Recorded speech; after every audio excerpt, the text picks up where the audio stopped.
Hello friends, आज का जो मेरा क्वेश्चन है बहुत ही इंपॉर्टेंट है। क्वेश्चन ये है कि ऑब्जेक्ट क्या होते हैं, ये हमें मालूम है, लेकिन क्या एक ही सेंटेंस में एक से ज्यादा ऑब्जेक्ट आ सकते हैं? अगर आ सकते हैं तो उन दोनों के हम नाम क्या देंगे? तो आज का क्वेश्चन सर मेरा ये है कि एक ही सेंटेंस है, उसमें क्या एक से ज्यादा ऑब्जेक्ट आ सकते हैं? अब जैसे यहाँ पे ही रीड्स इंग्लिश, यहाँ पे मुझे मालूम है इंग्लिश यहाँ पर ऑब्जेक्ट है, ऑब्जेक्ट मतलब कर्म, ये आपको भी मालूम होगा। लेकिन जो नेक्स्ट सेंटेंस है सर यहाँ पर, Geeta writes me a letter, अब इसमें क्या एक से ज्यादा ऑब्जेक्ट है? यदि एक से ज्यादा ऑब्जेक्ट है तो हम उनको अलग अलग नाम क्या दे सकते हैं और इनका यूज हम कैसे पैसिव बनाने में कर सकते हैं? यस मैडम, आपका क्वेश्चन बहुत ही सिंपल है, लेकिन हमारे दर्शक क्या सोचेंगे, हमें ऑब्जेक्ट तो पता है, लेकिन ऑब्जेक्ट का मतलब क्या होता है? सर ऑब्जेक्ट का मतलब होता है जिसके ऊपर क्रिया होती है। कर्म होता है। कर्म इट मीन जिसके ऊपर क्रिया होती है। For example he reads English, इस वाक्य में किसके ऊपर क्रिया हो रही है? सर इंग्लिश के ऊपर। क्या हम ऐसे बच्चों को पढ़ाते हैं? नो सर, ऐसे तो नहीं पढ़ाते हैं। लेकिन कर्म कैसे ढूंढा जाता है? हमें कर्म ढूंढने के लिए किसके पास जाना पड़ता है? कर्म ढूंढने के लिए हमें वर्ब के पास जाना पड़ता क्या है। हमें कर्ता के पास जाना पड़ता है? नो सर, रीड्स मतलब वर्ब के पास जाना। अगर आप वर्ब के पास जाते हो तो उसे कौन से दो ही क्वेश्चंस करते हो आप? क्या और किसे? क्या और किसे? अलग अलग क्वेश्चंस आप नहीं कर सकते हो। अगर मैं रीड्स को क्वेश्चन पूछता हूँ क्या पढ़ता है, क्या पढ़ता है, तो उसका आंसर क्या आता है? इंग्लिश पढ़ता हूँ। तो इंग्लिश क्या है? इंग्लिश यहाँ पे कर्म है, ऑब्जेक्ट है। ऑब्जेक्ट है। तो आपको आंसर कैसे मिला?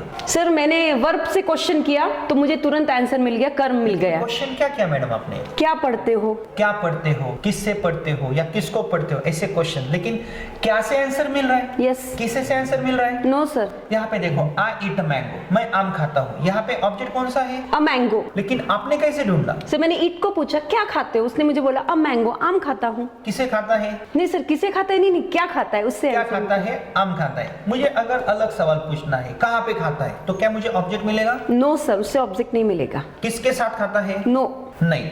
आई स्पीक इंग्लिश, इस सेंटेंस में इन द क्लास ये क्या है? ऑब्जेक्ट है। Yes sir. कैसे? सर मैंने यहाँ पूछा क्या बोलते हो, नहीं ना सर, नहीं, यहाँ पे ऑब्जेक्ट नहीं मिलेगा ना सर हमें। किसे बोलते हो, कहाँ बोलते हो, नहीं सर, इस सेंटेंस में ऑब्जेक्ट ही नहीं है। आपको सिर्फ दो ही क्वेश्चंस पूछने हैं, क्या और किसे। किसे। इन दोनों में से जो आपको आंसर्स मिलेंगे ना, वो ही ऑब्जेक्ट के होंगे। बाकी के जो आंसर्स मिलेंगे ना, वो आपको कंसीडर नहीं करने। इट मींस आपको उससे ऑब्जेक्ट नहीं मिलेगा। क्या यहाँ पे एक ऑब्जेक्ट है या दो ऑब्जेक्ट है? सर एक ही है ना, इंग्लिश। ही रीड्स इंग्लिश, क्या पढ़ता है? इंग्लिश पढ़ता है। इंग्लिश पढ़ता है, सिंपल है। नेक्स्ट सेंटेंस के ऊपर आते हैं, जया स्पीक्स इंग्लिश, इस वाक्य में ऑब्जेक्ट कौन सा है? सर वेरी इजी, इंग्लिश है सर। इंग्लिश है। कैसे ढूंढा आपने? सर मैंने स्पीक के पास गई, क्या बोलती है, उसने मुझे आंसर दिया इंग्लिश, तो मुझे इंग्लिश कंसीडर इंग्लिश किया। क्या है? ऑब्जेक्ट है। लेकिन हमें ऐसा पढ़ाया गया है, जब मैं छोटा था बचपन में स्कूल में ऐसा पढ़ाया गया है, जिसके ऊपर क्रिया होती है ना, वो ऑब्जेक्ट होता है। अभी मुझे बताओ, यहाँ पे जया स्पीक्स इंग्लिश, आई ईट मैंगो, यहाँ पे क्रिया किसके ऊपर हो रही है? सर मैंगो के ऊपर हो रही है, यहाँ पर आई ईट मैंगो। इसलिए कई बार हमें ऐसा भी पढ़ाया जाता है कि ये कर्म होता है। लेकिन कर्म ढूंढने का एक सिंपल टेक्निक क्या है? वर्ब के पास जाओ और दो ही क्वेश्चंस करो। वो क्वेश्चंस कौन से हैं? क्या और किसे। Geeta writes me a letter, यहाँ पे ऑब्जेक्ट कौन सा है? सर अ लेटर यहाँ पर ऑब्जेक्ट है। अ लेटर है। आपने कौन सा क्वेश्चन किया? क्या लिखते हैं, तो उसने आंसर दिया लेटर लिखता हूँ। क्यों मैं गीता के पास क्यों नहीं गया? सर गीता के पास नहीं जाना, हमने पहले आपने हमें बताया ना, वर्ब के पास जाके क्वेश्चन करना है। पास ही जाना है। ठीक है। क्या लिखती है? लेटर लिखती है। क्या लिखती है? लेटर लिखती है। किसे लिखती है? मुझे लिखती है, मी। तो यहाँ पे आपको दो ऑब्जेक्ट्स मिल रहे हैं ना मैडम। सर यही तो मेरा क्वेश्चन है ना आज का, कि एक सेंटेंस में दो ऑब्जेक्ट हो गए क्या? आपको दो ऑब्जेक्ट्स मिल सकते हैं। गीता मुझे लिखती है, तो मुझे क्या है? ऑब्जेक्ट है। Okay. Geeta writes a letter, Geeta खत लिखती है, तो अ लेटर भी क्या है? ऑब्जेक्ट है। लेकिन जब दो ऑब्जेक्ट्स आते हैं तो उनको हम अलग अलग नाम दे सकते हैं। यहाँ पे देखो, she gives me a pen, वो मुझे पेन देती है। क्या देती है? पेन देती है। तो क्या से हमें जो आंसर मिला वो क्या है? अ पेन। और किसे से आंसर मिला वो क्या है? मी, मुझे। तो यहाँ पे मी, इट मींस यह क्या है? ऑब्जेक्ट है। और अ पेन भी क्या है? ऑब्जेक्ट है। तो जब वाक्य में दो ऑब्जेक्ट आते हैं तो उनको अलग अलग नाम दिया जाता है। For example, she gives me a pen, यहाँ पे मैंने क्या लिखा है मैडम? सर आपने मी के लिए लिखा इनडायरेक्ट ऑब्जेक्ट या अप्रत्यक्ष कर्म, और पेन के लिए लिखा डायरेक्ट ऑब्जेक्ट या प्रत्यक्ष कर्म। ओके। क्या हमारे दर्शकों को आप बता सकते हो ये डायरेक्ट ऑब्जेक्ट मैंने कौन सा क्वेश्चन करके मैंने ढूंढा है? Of course sir, direct object के लिए हमें क्या से क्वेश्चन करना पड़ता है? वर्ब को। तो क्या से जब हम क्वेश्चन करेंगे तो हमें कौन सा ऑब्जेक्ट मिलेगा? डायरेक्ट ऑब्जेक्ट मिलेगा। Direct object. और इनडायरेक्ट ऑब्जेक्ट हमें कैसे मिलता है? तो हम जब किसे क्वेश्चन करते हैं तब हमें इनडायरेक्ट ऑब्जेक्ट मिलता है। यहाँ पर मैंने किसे दे देती है तो मुझे मिला मी, तो ये इनडायरेक्ट ऑब्जेक्ट हो गया। इससे क्वेश्चन आना चाहिए ना मैडम, ये डायरेक्ट ऑब्जेक्ट और इनडायरेक्ट ऑब्जेक्ट, इसमें क्या फर्क होता है? हाँ सर, ये क्वेश्चन तो मेरा भी था जो आपने पूछा। ऑब्जेक्ट है, ये डायरेक्ट हमें दिखता है। इनडायरेक्ट ऑब्जेक्ट क्या हमें दिखता है? डायरेक्ट। नो सर, डायरेक्ट नहीं दिखता। लेकिन इनडायरेक्ट ऑब्जेक्ट के ऊपर सोचो, वो मुझे देती है, क्या देती है? क्या पेन देती है? आपको पता चलता है? नहीं सर, पता ही नहीं लगता है। अगर मैं सिंपली ऐसा बोलता हूँ शी गिव्स मी, वो मुझे देती है, क्या मी यह डायरेक्ट ऑब्जेक्ट होता है? नो सर, इनडायरेक्ट होता है क्योंकि दिख ही नहीं रहा ना सर हमें क्या देती है। Radha gives a pen, Radha pen देती है, क्या देती है? पेन देती है। तो ये कौन सा ऑब्जेक्ट है? डायरेक्ट ऑब्जेक्ट है। कौन सा सवाल करके हमें पेन मिला है? क्या? फ्रेंड्स, यह वीडियो आगे भी जारी है, please watch till the end. लेकिन आपके लिए एक बेस्ट ऑफर है, अगर आप हमारा 60 to 90 days spoken English course with 200 recorded video lectures हमारे you can speak it an app से बहुत ही कम कीमत में बाय करते हो तो आपको हमारी 4 किताबें आपके पते पे फ्री ऑफ कॉस्ट मिलती है। और हमारे बुक्स हैं the best spoken English book, A to Z grammar book, the structure of spoken English book and the best book for spelling, reading, writing and pronunciation. तो यह ऑफर कुछ ही दिनों तक सीमित है, आप उसका लाभ ले सकते हो। तो तुरंत आप हमारा you can speak it an app install करें। ऑब्जेक्ट मिला है कैसे? क्या? लेकिन गीता मुझे पेन देती है, पेन तो आसानी से दिखता है। Yes. लेकिन अगर मैं सिंपली बोलता हूँ राधा मुझे देती है, राधा मुझे देती है, क्या देती है? नहीं दिखता सर। नहीं दिखता है। तो यहाँ पे मुझे देती है, मैं तो क्या हूँ? Indirect object. और यहाँ पे देखो अ पेन, यहाँ पे क्या है मैडम? अ पेन यहाँ पर सर नॉन लिविंग थिंग है। और मी क्या है? लिविंग थिंग है। तो और भी हम कैटेगराइज कर सकते हैं ना? Yes sir. कैसे? सर डायरेक्ट ऑब्जेक्ट मतलब जहां पर आपके सामने नॉन लिविंग थिंग्स आते हैं, और इनडायरेक्ट मतलब जब आपके सामने लिविंग थिंग्स आते हैं। ओके, तो आपका क्वेश्चन क्या था मैडम? सर मेरा क्वेश्चन यही था जो थोड़ा थोड़ा क्लियर हो गया है। जो एक सेंटेंस में एक से ज्यादा ऑब्जेक्ट्स आ सकते हैं, तो मैं अब आंसर दूंगी बिल्कुल आ सकते हैं। इनडायरेक्ट ऑब्जेक्ट और डायरेक्ट ऑब्जेक्ट है। यदि आ सकते हैं तो हम इन्हें पहचानेंगे कैसे? जैसा कि आपने बताया कि कैसे यदि हमें आंसर मिलता है तो हमारे लिए वो डायरेक्ट ऑब्जेक्ट होंगे, अगर हमें किसे आंसर मिलता है तो वो इनडायरेक्ट ऑब्जेक्ट होंगे। Very good madam. तो यहाँ पे कुछ सेंटेंसेस है, find direct object and indirect object. Rahul sir teaches me English. आपको ऑब्जेक्ट ढूंढने के लिए किसके पास जाना है? टीचर्स के पास। टीचर्स के पास। और 2 ही सवाल करने हैं, बाकी के सवाल नहीं करने हैं। क्या पढ़ाते हैं? इंग्लिश। इंग्लिश पढ़ाते हैं। किसे पढ़ाते हैं? मी, मुझे। मुझे पढ़ाते हैं। तो क्या पढ़ाते हैं?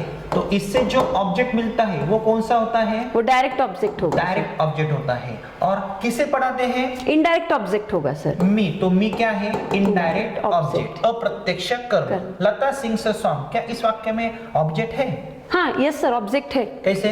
सिंग्स को मैंने पूछा क्या गाती है, तो आंसर आएगा गाना गाती है, तो अ सॉन्ग यहाँ पर डायरेक्ट ऑब्जेक्ट होगा। डायरेक्ट ऑब्जेक्ट, इट मींस यह एक ऑब्जेक्ट है। आई गो टू स्कूल, इस वाक्य में ऑब्जेक्ट कौन सा है? क्या जाती है, किसे? नहीं सर, इसमें ऑब्जेक्ट ही नहीं है सर ये। क्यों?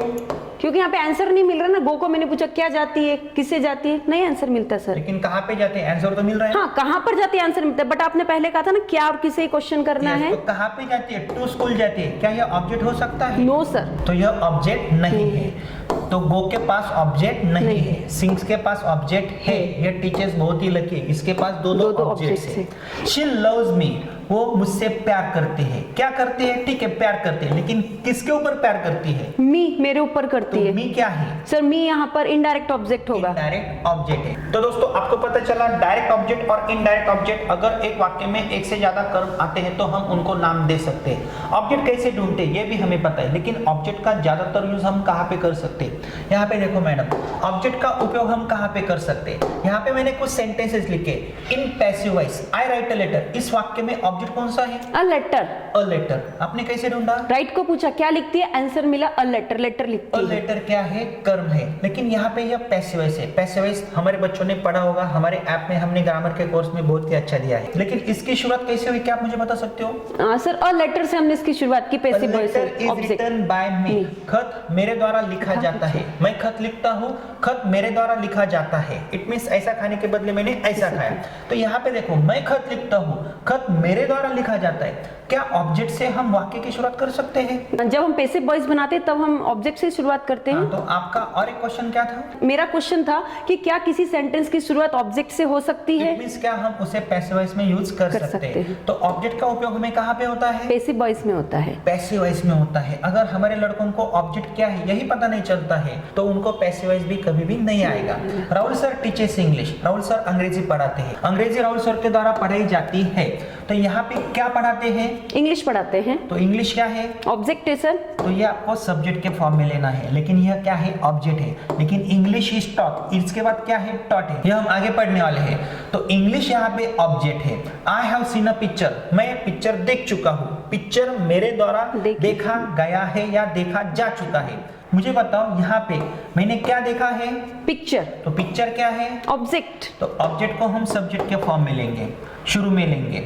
इट मीन्स ऑब्जेक्ट का भाव हम बढ़ा देंगे। यहाँ पे देखो सब्जेक्ट का भाव ज्यादा है, यहाँ पे हमने सब्जेक्ट का भाव कम कर दिया है, और यहाँ पे ऑब्जेक्ट का भाव ज्यादा है। और picture is seen by me, picture मेरे द्वारा देखा जाता है। A picture has been seen by me, इसका पैसिव वॉइस ऐसा होगा। तो ऑब्जेक्ट का उपयोग हम कहाँ पे कर सकते हैं? पैसिव वॉइस बनाने के लिए। पैसिव वॉइस बनाने के लिए। तो दोस्तों देखा आपने ऑब्जेक्ट का मतलब क्या था, लेकिन आपके लिए खुशखबरी है, अगर आपको हमारा 60 to 9 डेज का स्पोकन इंग्लिश का कोर्स हमारे ऐप से कंप्लीट करना है, तो तुरंत आप हमारा you can speak it an app install करो। उस ऐप में more than 200 video sequence wise है। और एक जरूरी बात, अगर आप वो कोर्स बहुत ही कम कीमत में परचेस करते हो तो 4 बुक्स आपके पते पे बाय पोस्ट हम भेजते हैं, और कोर्स की प्राइस भी बहुत ही कम है। और इसी प्रकार दोस्तों किसी भी एग्जाम में अच्छे मार्क्स प्राप्त करने के लिए हमारे पास A to Z grammar with writing skill का भी बहुत ही अच्छा कोर्स है।